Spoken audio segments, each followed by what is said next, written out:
이처럼 내년도 새만금 정부 예산의 대폭 삭감에 대해 감정적이고 의도적인 것 아니냐는 지적이 나오고 있습니다. 새만금 잼버리 실패를 전라북도 책임으로 떠넘기기 위해 예산이 짜여졌다는 건데요. 지역 정치권에서는 정부 예산안의 국회 통과 불가를 선언하며 전면전을 예고했습니다. 강동엽 기자입니다.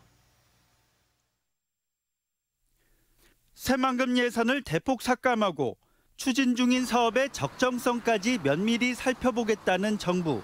하지만 새만금 사업은 절차를 거치지 않았거나 비정상적으로 추진된 적이 없습니다. 새만금항 인입철도와 지역 간 연결도로 등은 예비 타당성 조사를 통과했고 새만금 국제공항은 지난 2019년 예타 면제를 받았습니다. 특히 공항 사업은 경제성 논리에 막혀 추진이 힘들었던 20여 개 타지역 수건 사업과 함께 예타 면제됐던 터라 문제가 될 경우 오히려 파장은 전국에 미칠 수 있습니다. 또 새만금 공항의 시작점이 지난 1990년대부터 추진됐던 김제공항에서부터였고 박근혜 정부 시절인 지난 2014년 새만금 기본계획에도 공항이 반영돼 있어 지난 2017년 유치가 확정된 잼버리와 엮기에도 무리가 있습니다.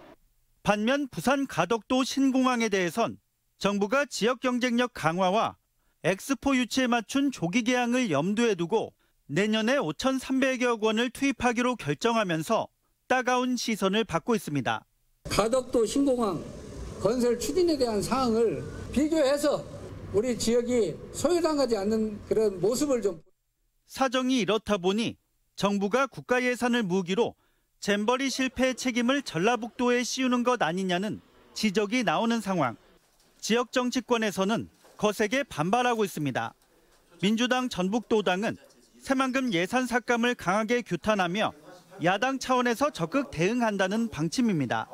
국회 국토위나 농해수위 등 상임위 단계에서 새만금 예산 증액 의견을 관철하고 국회 예결위에서 이를 편성한다는 계획입니다.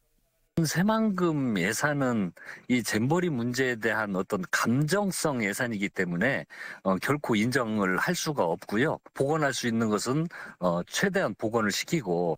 수십 년 만에 겨우 구체화된 새만금 사업의 날개가 문제 사업이라는 낙인으로 꺾이지 않을지 지역의 우려는 커지고 있습니다.